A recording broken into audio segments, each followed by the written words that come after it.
Good afternoon and welcome to Promoting Positive Mental Health in School-Aged Children. This webinar is facilitated by the National Alliance on Mental Illness, or NAMI, of Nebraska.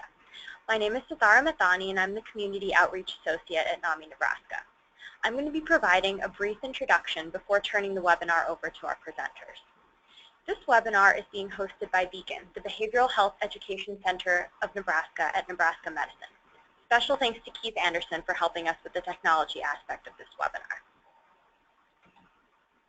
This is the second in a series of 3 webinars designed for people with mental illness and those who walk with them. The series of webinars is part of a larger project on recovery and resiliency that NAMI Nebraska is working on this year. The project includes newsletters, story videos, webinars, and training. Through this project, we seek to educate the public about mental illness and the services available, as well as advocate for the rights of people with mental illness. We hope to fight stigma, honor people's resiliency, and illustrate that recovery is possible. At the end of the webinar, there will be more information for those interested in getting involved in the project. A few notes. Funding for this project is provided by DHHS. The views expressed in this publication do not necessarily reflect the official policies of the Nebraska Department of Health and Human Services. Mention of trade names, commercial practices, or organizations does not imply endorsement by the Nebraska Department of Health and Human Services. The webinar will last about an hour. We will be recording the webinar, and a link to the recording will be posted on our website. If you have any questions, type them into the space provided in your control panel, and we will try to get to them at the end of the webinar. And now I'd like to introduce our presenters, Nina Baker and Jen Miller of PTI Nebraska. Karen Rolfe of the University of Nebraska at Omaha was unable to be with us today due to a family emergency, but she provided us with some of the slides. Welcome, Nina and Jen. Thank you so much. This is Jen. And my name is Nina, and we're really glad to be here. Yes, we are super excited to be doing this with you today. We want to give you just a little bit of information about PTI Nebraska. We are the Parent Training and Information Center for the state of Nebraska, a resource for families who have children with disabilities and special health care needs. And mental illness is one of those special health care needs. So we are available to talk to families statewide around any issues involving special education, health-related things, behaviors, 504s, IEPs, the list can keep going on. Endless. So I believe contact information is provided, or just get a hold of Sithara and she will guide you to us if you need be. So Jen is going to begin today, so I'm going to turn it over to her, and she's going to give you lots of great information. Yes. All right. So we are going to discuss mental health issues in school. So here's a good question. Why should the schools focus on and promote that good mental health? Well, I have a few numbers for you, for those of you who like those kind of numbers, because 1 in 5 children and adolescents will experience a significant mental health problem during their school years. I mean, 1 in 5.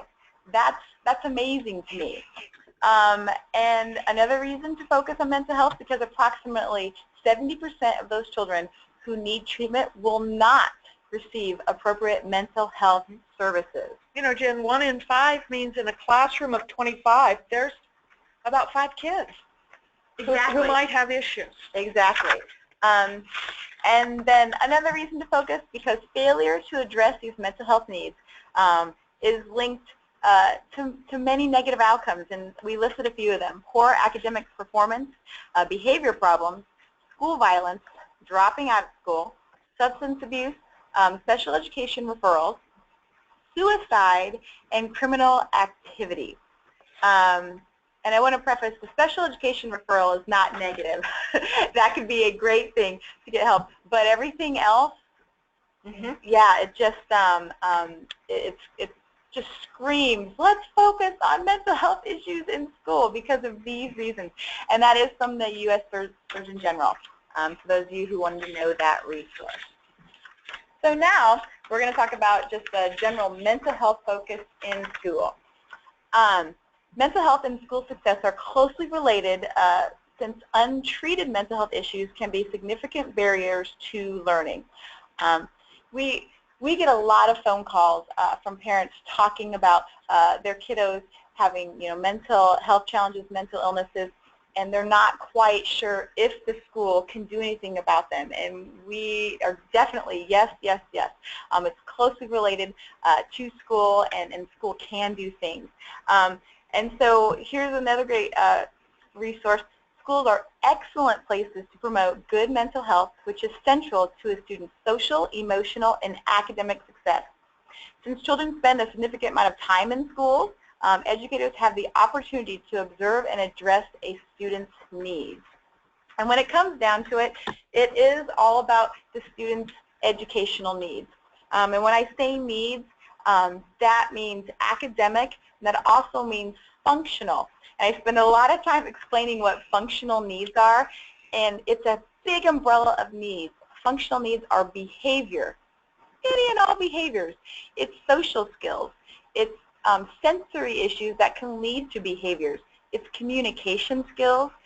It's speech-language skills, vocational, organizational.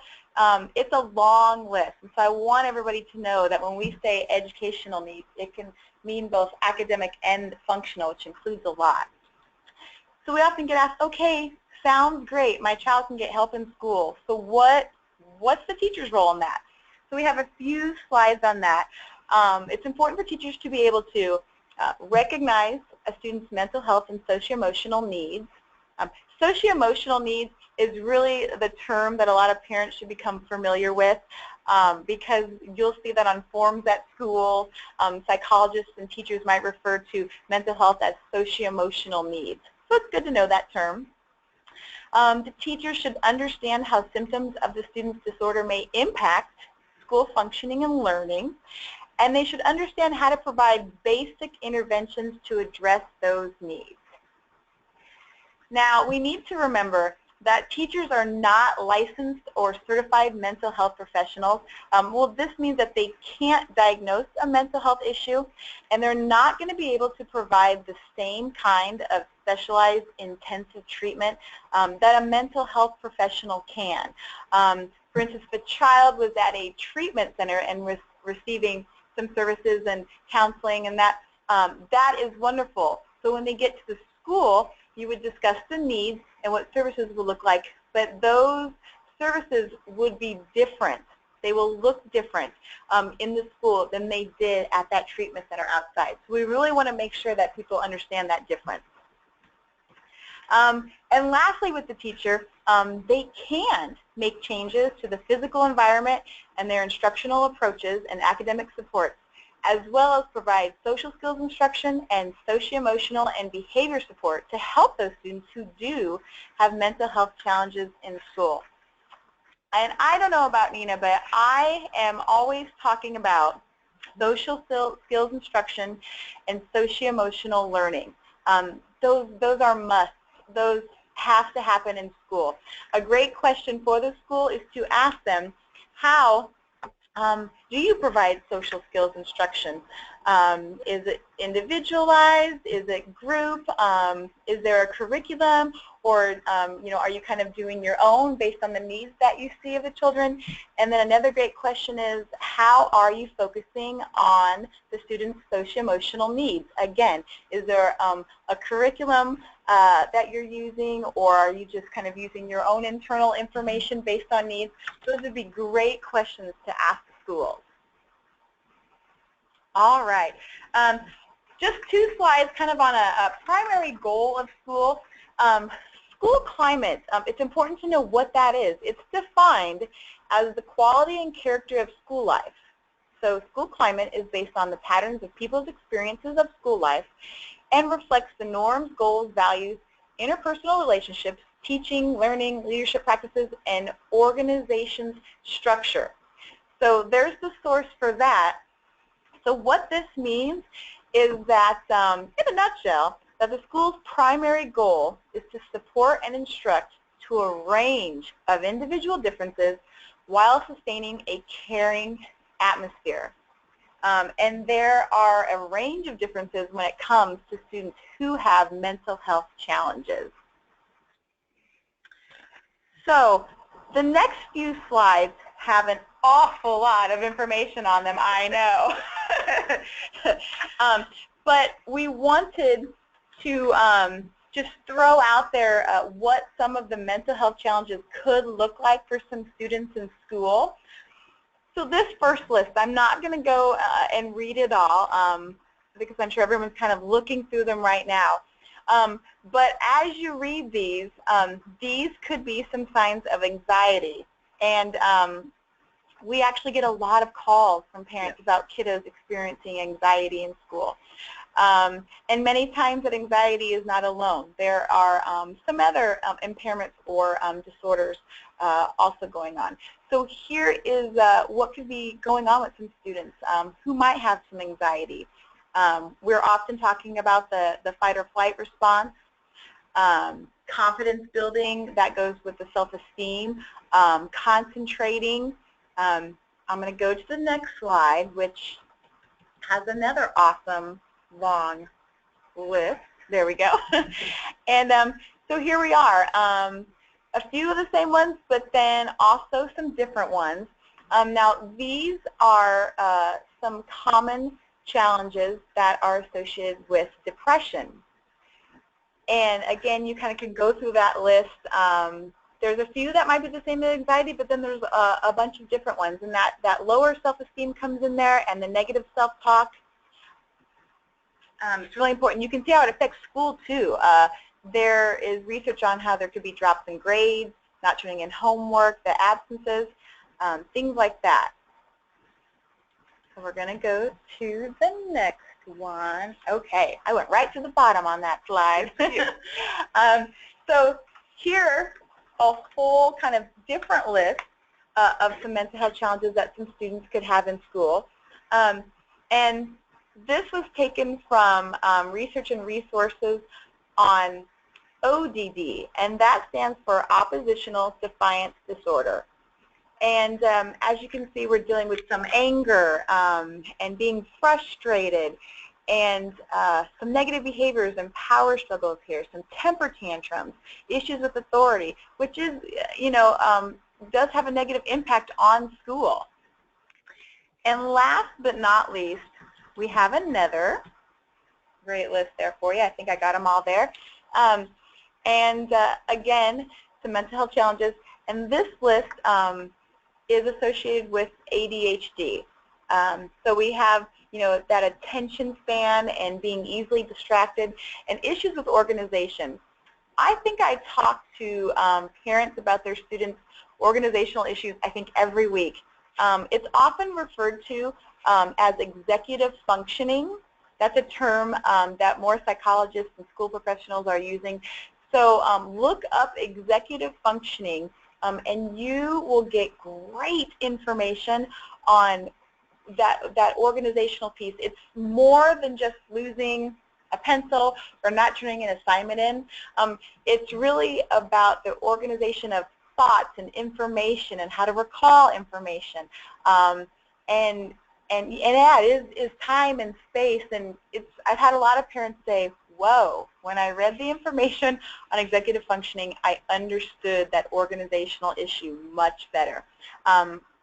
But issues in that area can cause behaviors, so that's why it's included there. Okay, so now we've listed just some of the mental health challenges. There are more, but we listed some. So now, I love this slide. So what students need to help overcome challenges like you just saw on those slides? They need a sense of belonging. They need to feel like they belong. So they need to be included. They need positive recognition. I'm huge on that positive reinforcement. There's research that says our kiddos, the students, should be receiving four positives to every one negative. Wow, that's powerful. That says a lot about the positive recognition that is needed. Students need to know that they can make a difference. They need a positive self-esteem. So we really need to work on building up that self-esteem. and they need resiliency and accomplishment, which is a lot of times referred to as self-determination. And then what else do they need to help them overcome those challenges? Social skills instruction. That's to help them learn positive problem-solving life skills.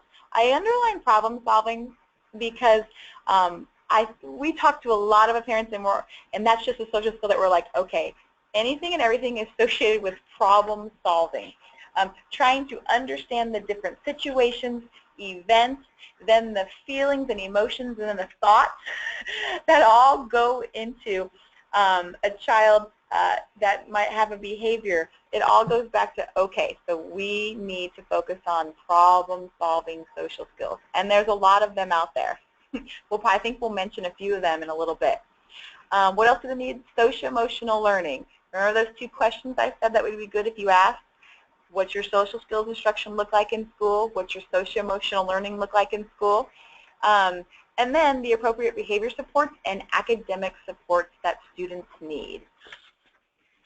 All right, so now we're to the school's role. And schools, they play an important role in promoting the mental health and well-being of children. Students need support in school to help manage their socio-emotional needs and make good choices that will lead to positive life outcomes that will help them be successful in whatever that they want to do. Now, I also really like this slide. An important question shift. We actually attended a PBIS workshop so we can learn about positive behavior interventions and supports. And this was a question that national speaker posed to us. She said, we really need a question shift out there in the schools to help our students who have mental health challenges, to help our students who have behaviors. And here it is.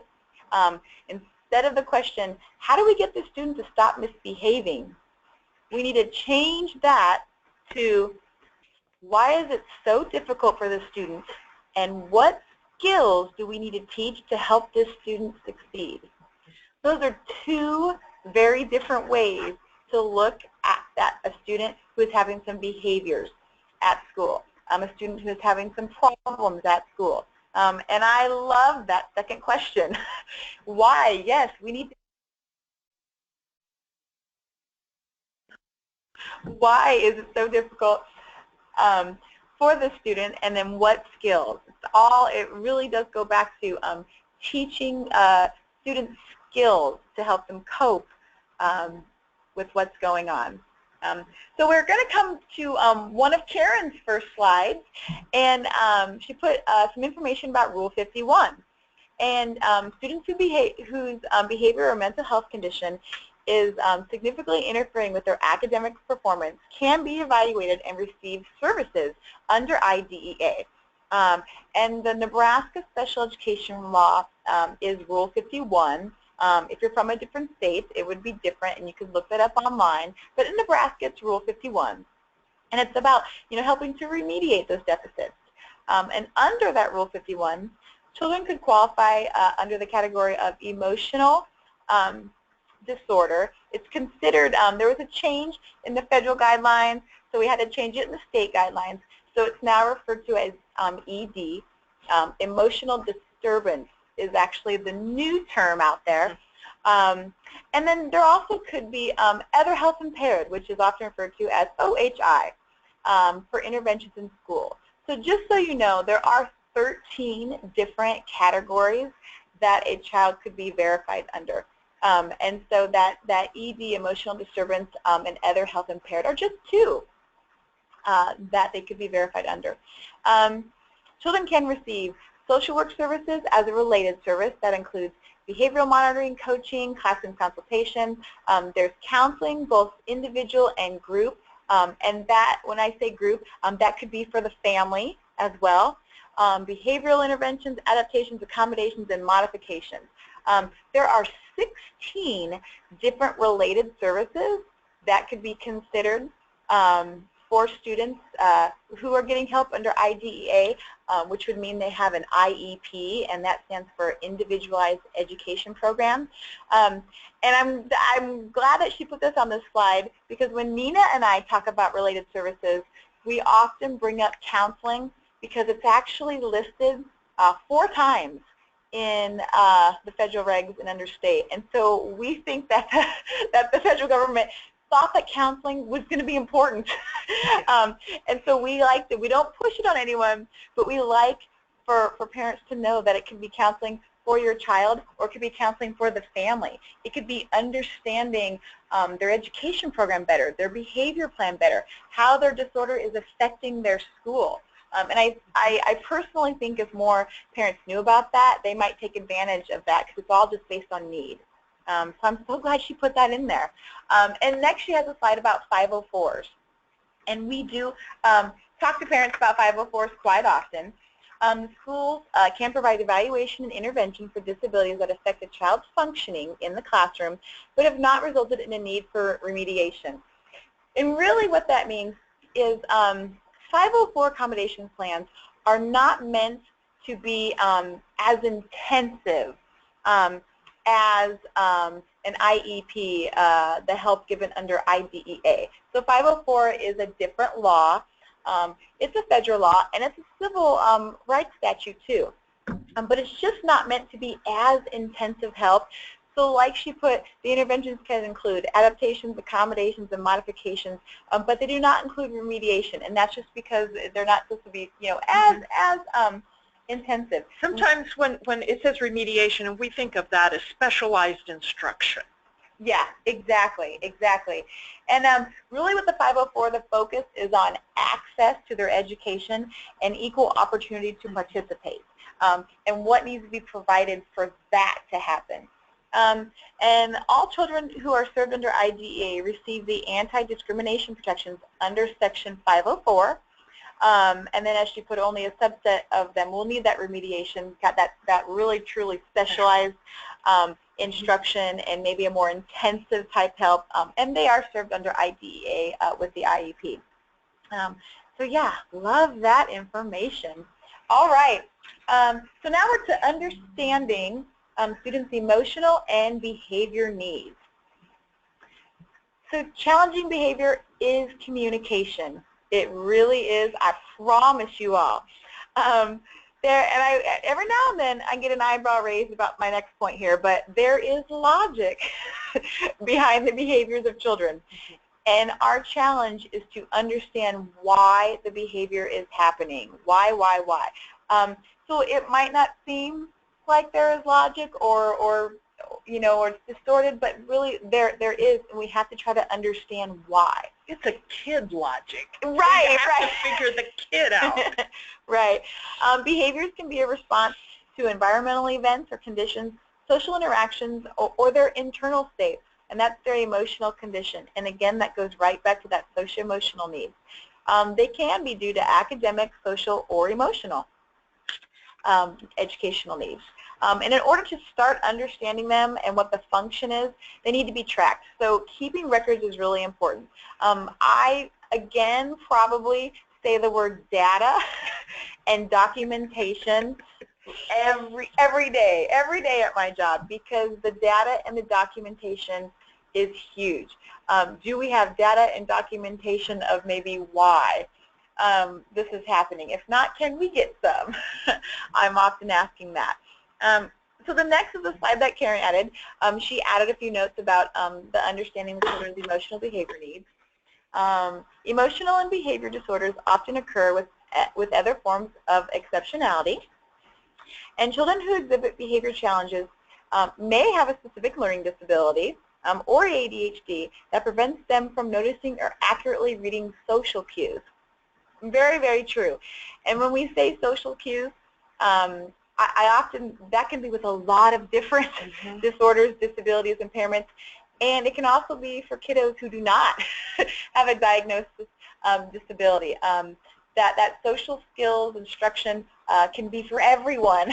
Everyone can utilize that help.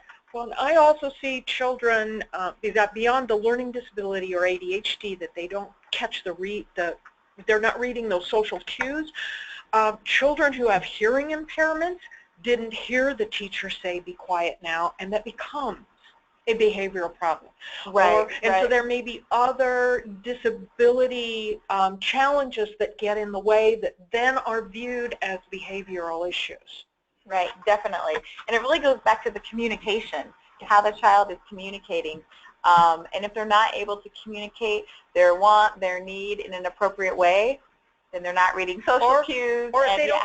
don't see you, if Right. you know, the child who has a hearing impairment wasn't looking at the teacher when she told everybody to be quiet, and so he continues his story not knowing everybody else has stopped talking. I mean, Right. things like that have become behavioral challenges. Yeah, exactly. So you kind of have to look at that big picture of everything going on.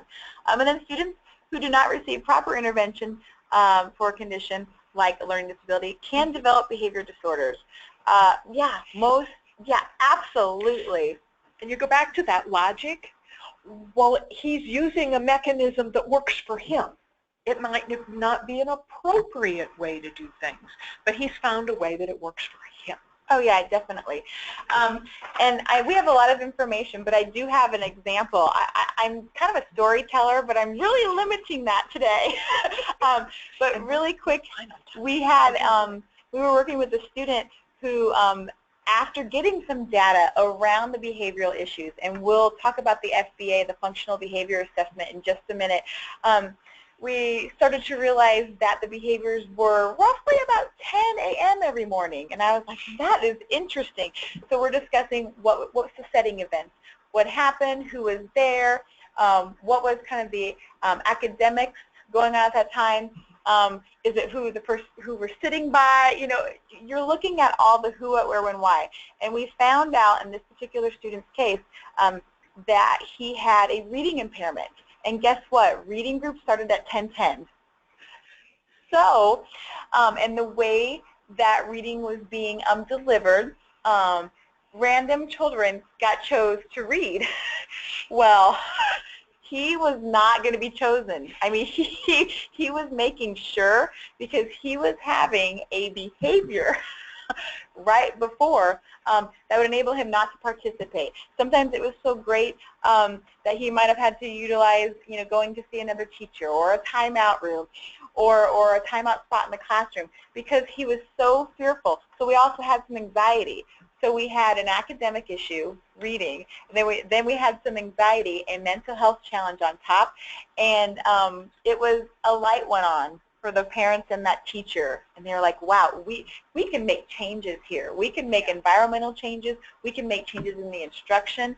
We can make changes in addressing the anxiety. And so it was tough, but then the end result was a very good outcome. They figured out how to do that.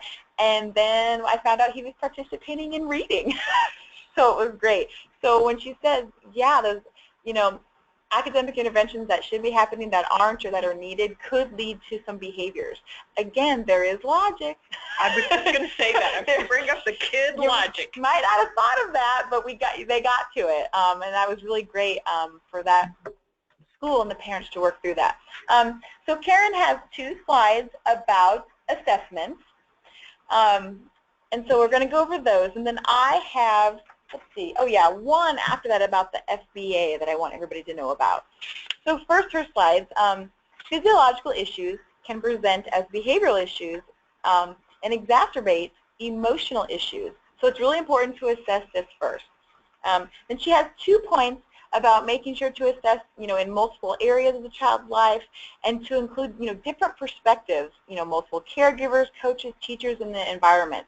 And that is really great information. 2 additional points I want to make on there is, one, in the schools, they are going to assess the child, you know, in the school environment, because it is all about their educational needs in the school environment. And that's classroom, and that's, you know, the hallway, and the bathroom, and gym, and music and library, and the playground, and the bus. Yeah. So, yeah, so they're going to cover all of that. But what's great is that input can be collected from the parents, from the family, about the other environments the child is in. Parents can bring information from outside professionals to their meetings to help, you know, give more information about that child, to help kind of create that bigger picture of who their child is. So if it's information from a psychiatrist or a psychologist or a behavior therapist, things like that. And I wanted to mention that, so by law, that outside information must be considered in these meetings with the school. And that's the way it's written, considered. Now, this doesn't mean that the school has to actually base decisions off that information or solely go by that information. That is not in the law. All it says is that the school must consider that information. And so we often consult with parents about that, like how to get it considered. Look at the top 3 to 5 needs that came from that great report from that psychiatrist. And look at the top 3 to 5 great educational recommendations and discuss those. See, what those would look like at school. How would those be implemented? Get some examples of those because it's really hard when you have maybe an awesome 17-page document and hey, we are parents of kids with disabilities too. And the thought is, well, I would like all 17 pages implemented into my child's program. And the reality is that is not going to happen. There's educational needs, and then there's medical clinical needs. And so just know that the school is going to look at those educational needs. But it's really important for parents, caregivers, the family, to go ahead and get that outside information considered, and what's happening at home is huge. And, if there's any information about how they're doing in the community, yes, please give that input. We want the most accurate, clear picture of that child so the school kind of knows it all. Then she has used multiple raters of behavior for increased accuracy and ensure that all standardized assessments are normed for the child. Age, race, gender, and cultural background. Yes. Then she has one more slide, and she has that in behavioral observations, try to include a reference child in environments for comparison of the child's behavior. And I wrote a note that is a good idea.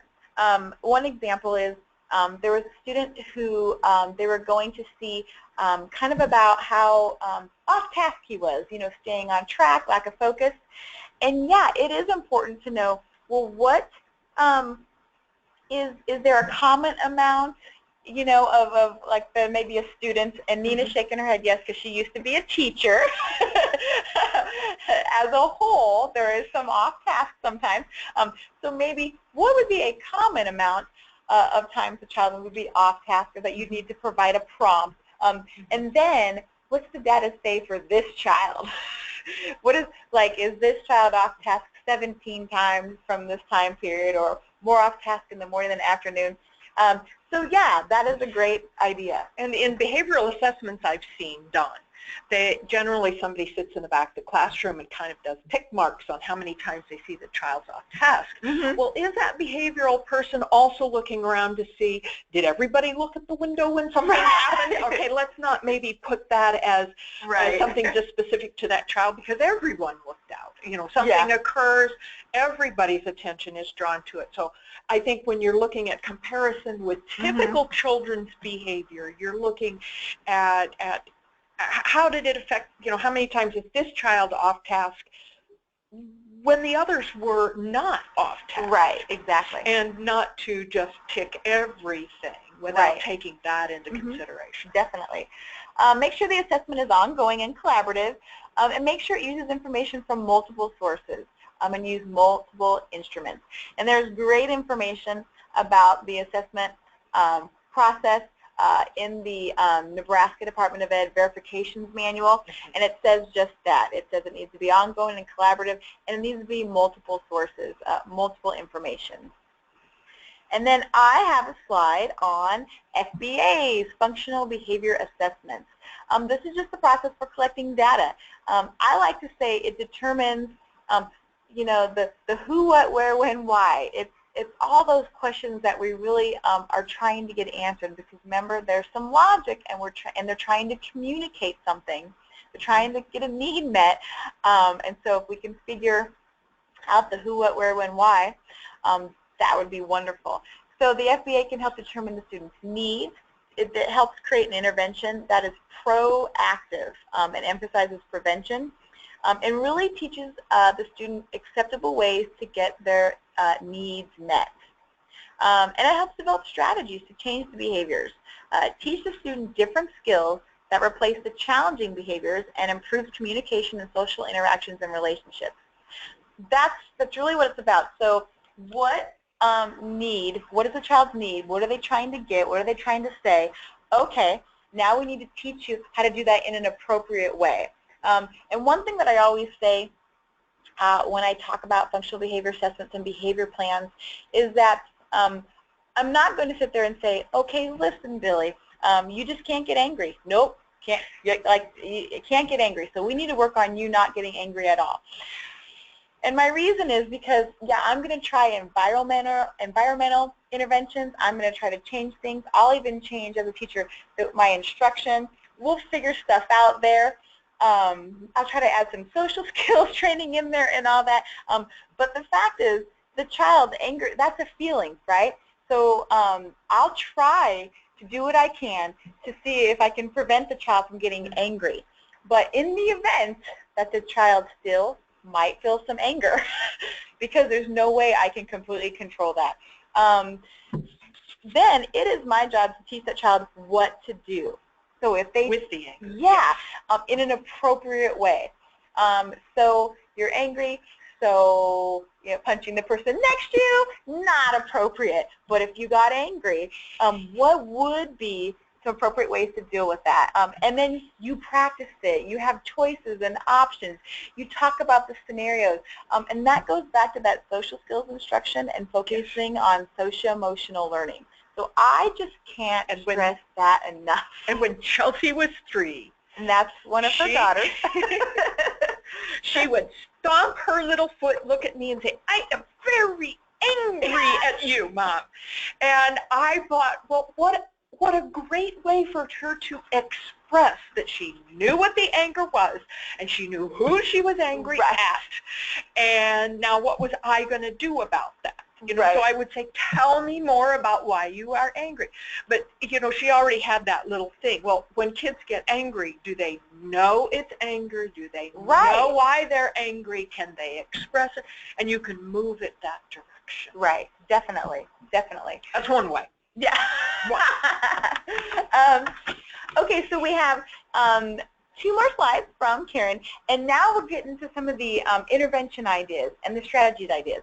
And I get really excited. Can you tell?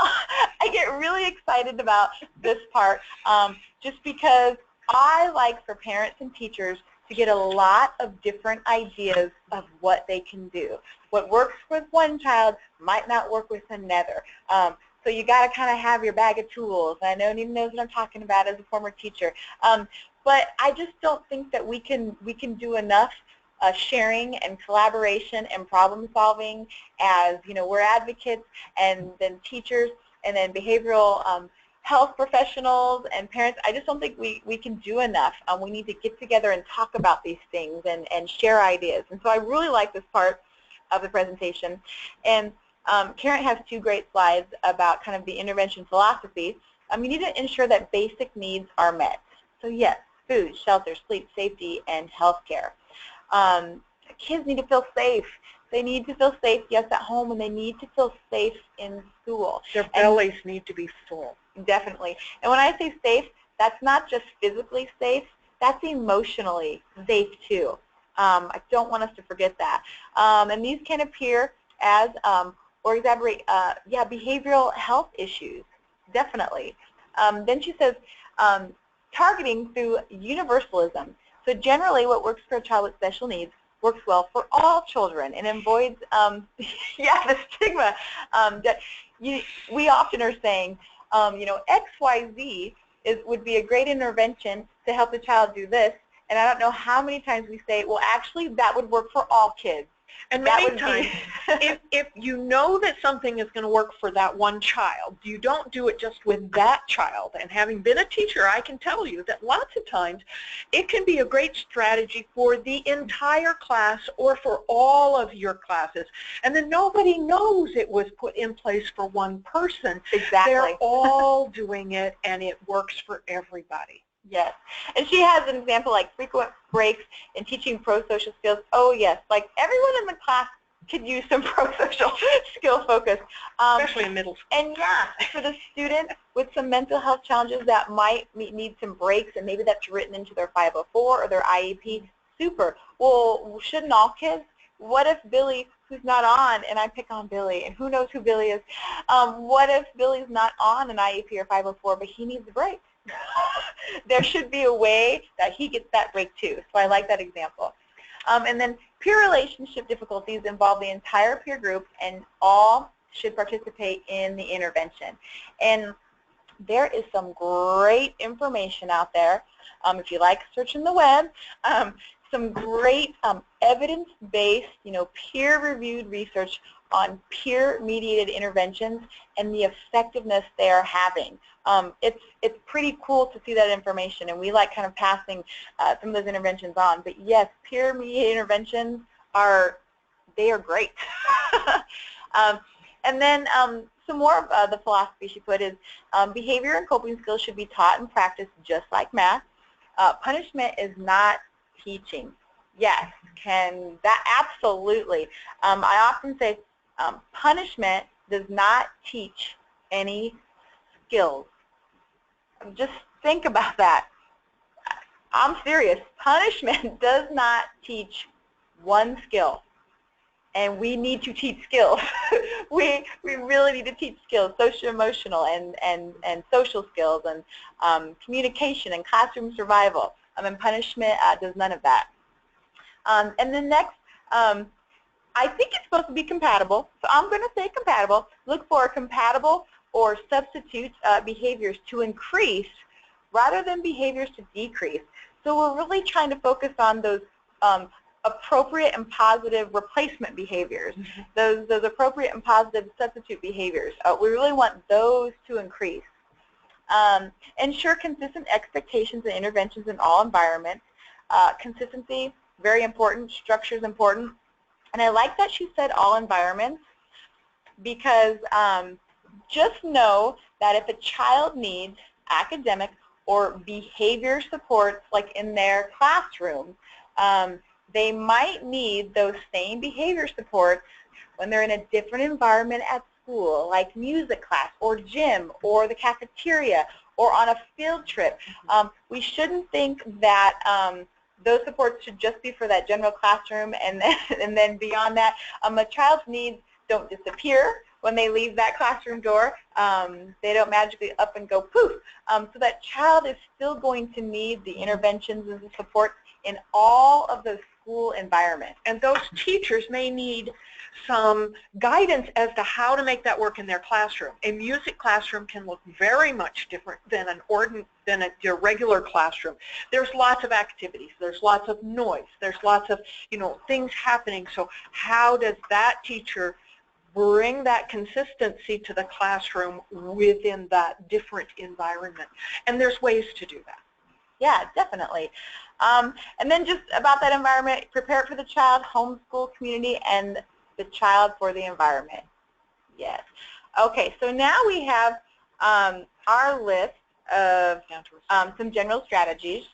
And let's go. So adapt the school environment. That could be seating, classroom arrangement, rules, and schedule. Provide sensory-related accommodations. So just a couple examples are movement breaks, quiet break, a sensory or a brain box. I've had a few teachers tell me that they have sensory boxes or brain boxes in their classroom. A few have it for their kiddos who need that. What's in it is stuff that child will help them calm and cope and help them focus. It could be a fidget item. It could be coloring pictures. If they like dinosaurs, there could be a dinosaur book in there. One child Sudoku really calmed him, and I think that's amazing because I personally cannot do Sudoku. So he had that book in his kind of brain box to take a time out. You know, a 5-minute just whoosh. I need to regroup.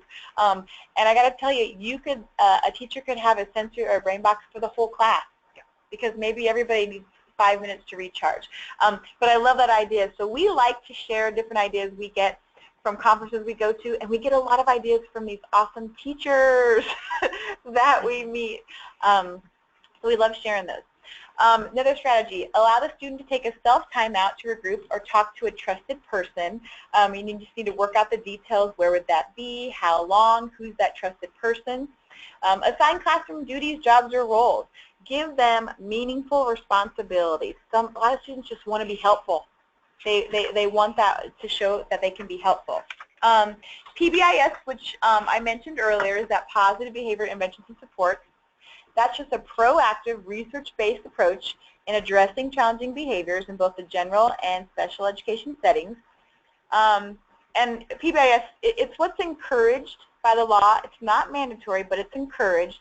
So we encourage it a lot. It's based on the premise that all students can learn and exhibit appropriate behavior skills when the adults teach the expected behaviors. So there's that concept again, teaching new skills, teach. And you have to teach. You don't teach it just once and expect them to know it. You always have to bring it up. Now, what was it we talked about? How were you going to respond? Exactly. Then the second is recognize and reward those behaviors when they occur. So that's that positive reinforcement. Those have to be there. And then consistently enforce the meaningful consequences when they don't have those appropriate behaviors. So all three of those have to be present for it to be kind of a PBIS-based intervention. And I think as a fourth bullet there under that, you could add teach the new skill again. Yeah, teach, reteach, yeah. Well, I actually have a whole other presentation on PBIS. Who wants it? So more general strategies. Provide academic accommodations. Like we mentioned before, if a child needs some type of academic intervention or accommodation and is not receiving it, that could lead to behaviors. So the Nebraska Department of Ed has a great accommodations guidelines, technical assistance document, and in it they break up accommodations based on 3 areas: presentation, response, setting, timing, scheduling. These are great questions that parents can ask about, is my child receiving accommodations in this area? What are they? How effective are they? What else could we do? So really like that manual. You could adapt the delivery of instruction. So try to match the instructional practices to their strengths. Relate instruction to real-life situations. And then provide peer support, buddies, mentors, small groups. And remember what I said, there's lots of evidence-based information about peer-mediated interventions being really effective. Provide support during transition or unstructured times and routine changes. That I probably should have put that first. No, we get lots of calls about some behavior problems happening during those transition times, being during classes or from one subject to another subject, or before they go to lunch or after. I mean, just woo, a lot. So figure out how to provide some type of support during that time. Let's see. Teach study, organizational, and test-taking skills. Sometimes I think people just assume that those are going to just naturally happen, and they do not naturally happen for all students. Teach goal setting. This can be very powerful and helpful for students. As you can see, it helps provide direction, motivation, that sense of purpose. This could help build up their self-esteem. They can be big, they can be small, but they just need to be meaningful and realistic for them, but that can be huge. Provide opportunities to make choices. This helps provide a greater sense of control over their lives.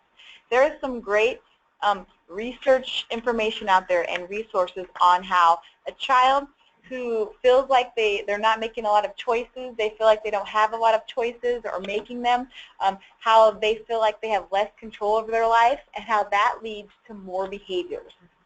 So start small.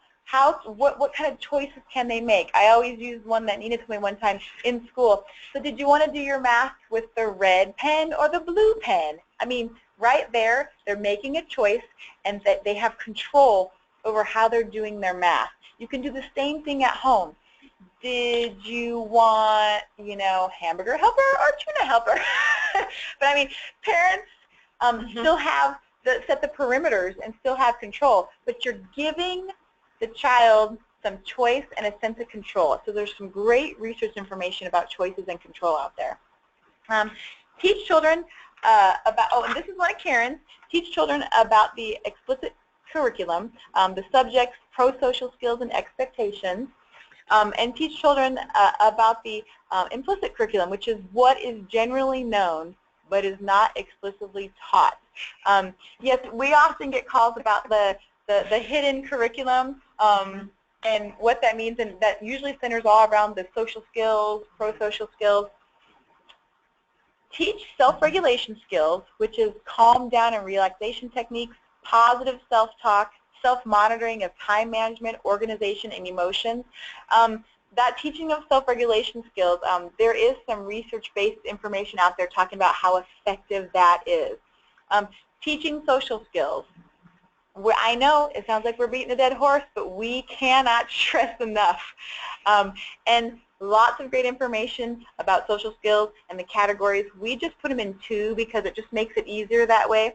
The first is that communication and interpersonal skills, and the second is what we deem classroom survival skills.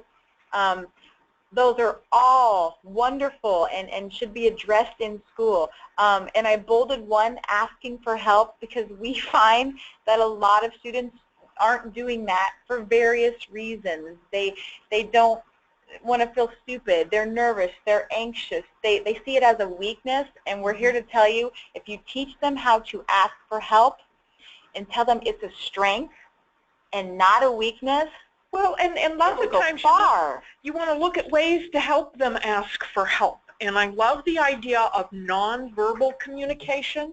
And so maybe it's as simple as, if I put my pencil on my desk this way, you know I have a question, and you're going to come over and talk to me.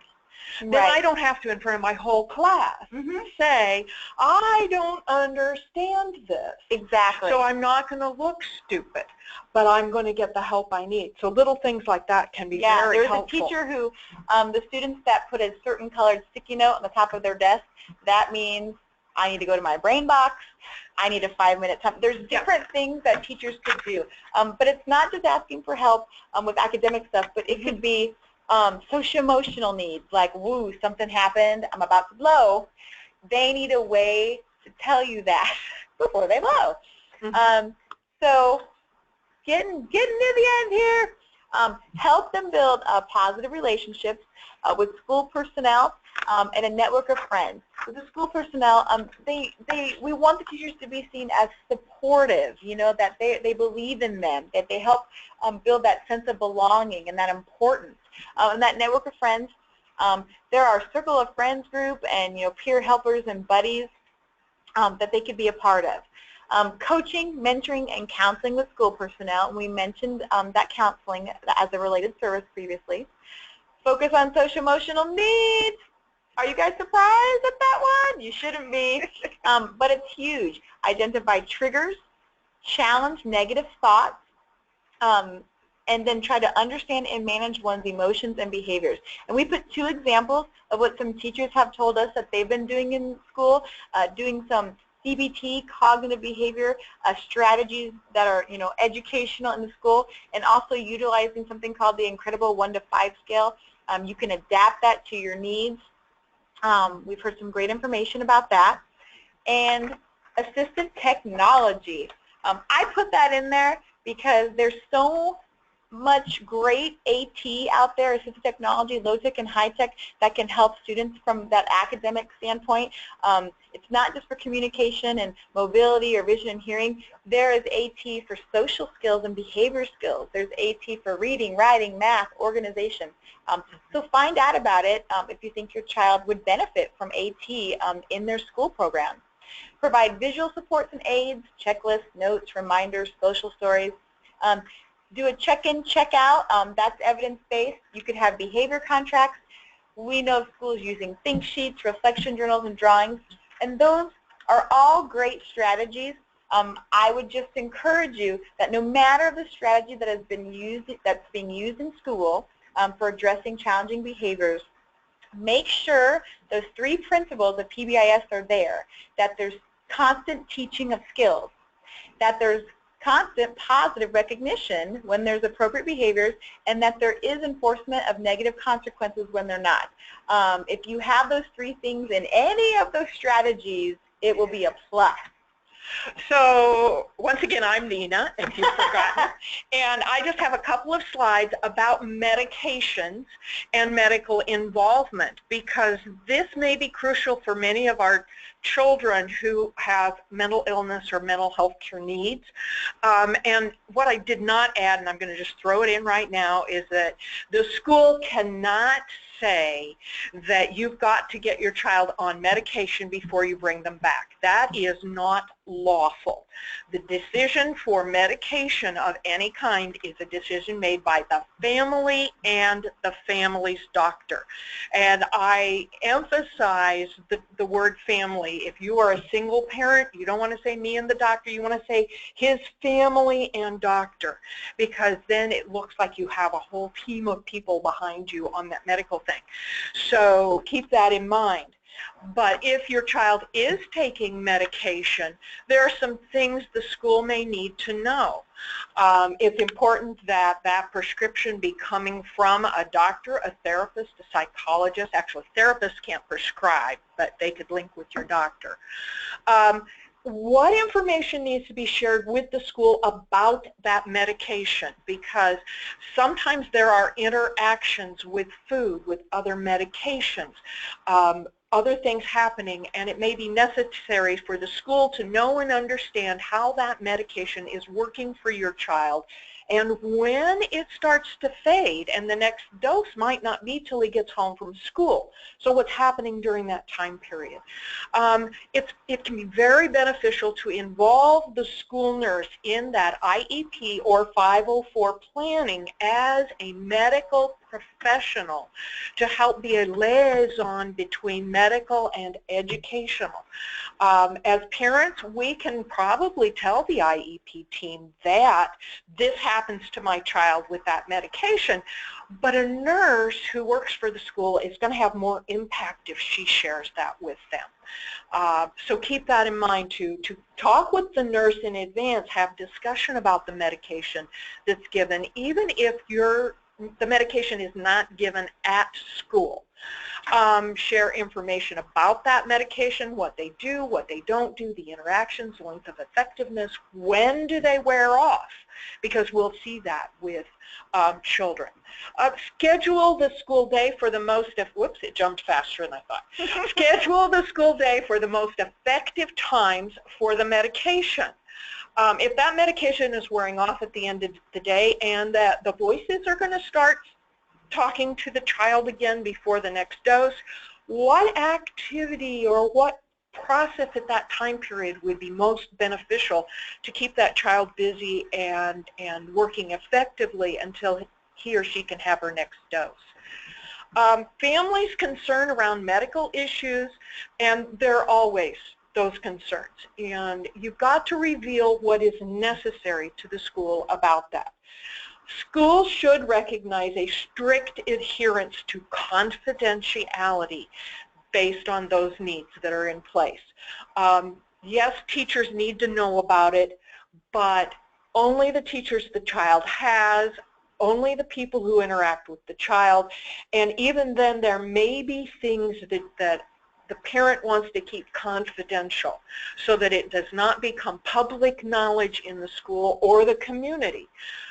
And so working with that, we've had a couple of really sad situations come up because a teacher did not keep confidentiality. You don't have to share all the information at first. You can build a rapport, work with a little information at a time.